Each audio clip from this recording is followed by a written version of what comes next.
বৃহস্পতিবার জাতীয় নির্বাচনে ভোট দেবেন যুক্তরাজ্যের ভোটাররা। এই নির্বাচনের ফলাফল নিয়ে এখনো কোনো কিছুই বলা যাচ্ছে না। সুনাক জাতীয় নির্বাচনের আগে ঋষি সুনাককে শেষ 2 দিনের প্রচারণায় ব্যস্ত সময় পার করতে দেখা যায়। তিনি এই 2 দিনে খাদ্য বিতরণ গুদাম, সুপারমার্কেট, খামার এবং এমন আরও অনেক জায়গায় প্রচারণায় গিয়েছেন। সুনাক জোর দিয়ে বলেন, এই নির্বাচনের ফলাফল নিয়ে এখনো কিছুই বলা যাচ্ছে না। এর আগে তিনি বলেছিলেন, ফলাফল যাই হোক না কেন তিনি স্বচ্ছ রয়েছেন।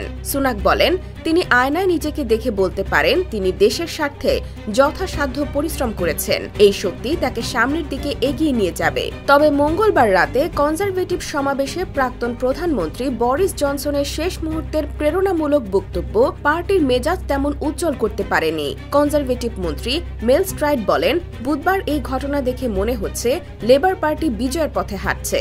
লেবার পার্টির সমর্থকদের নির্বাচনের ফলাফলে জয় নিশ্চিত বলে ধরে না নিতে সতর্ক করেছে। প্রচারণা শুরু হওয়ার আগে থেকেই দলকে বিভিন্ন জনমত সমীক্ষাগুলোকে ভিত্তি না ধরে রাখতে অনুরোধ করেছেন ঊর্ধ্বতন নেতারা। লেবার নেতা কিয়ার স্টারমার তার 6 সপ্তাহের প্রচারণার সময় পরিবর্তন নিয়ে আসার লক্ষ্যে তার মধ্য বামপন্থী দলকে ভোট দেওয়ার আহ্বান জানান। লেবার দলের প্রতিশ্রুতিগুলো হলো যেমন মন্দাময় অর্থনীতি পুনরুদ্ধার, অবকাঠামোতে বিনিয়োগ। যদিও তা জনগণের মধ্যে বেশি উচ্ছ্বাস সৃষ্টি করতে পারেনি, তবে দলটি ব্যবসায়ী সম্প্রদায়ের বৃহৎ অংশের সমর্থন এবং রুপার্ট মারডক মালিকানাধীন সানডে টাইমস এবং ট্যাবলয়েড দ্য সানের মতো ঐতিহ্যবাহী সংবাদপত্রগুলোর সমর্থন জিতেছে।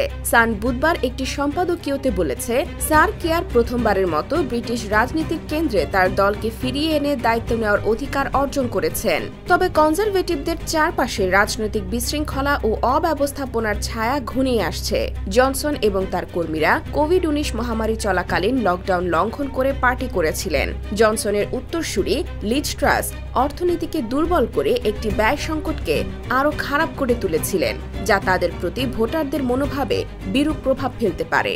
কিন্তু অনেক ভোটারের জন্য এই অশান্তি শুধু কনজারভেটিভদের নয়, বরং পুরো রাজনীতিকদের প্রতি অনাস্থার প্রতিফলন। ডানপন্থী নাজিল ফারাজ তার রিফর্ম ইউকে পার্টির মাধ্যমে এই অবিশ্বাসের ফাঁক পূরণ করেছেন। তিনি তার অভিবাসন বিরোধী বক্তৃতার মাধ্যমে শিরোনাম এবং ভোটারদের মনোযোগ আকর্ষণ করেছেন।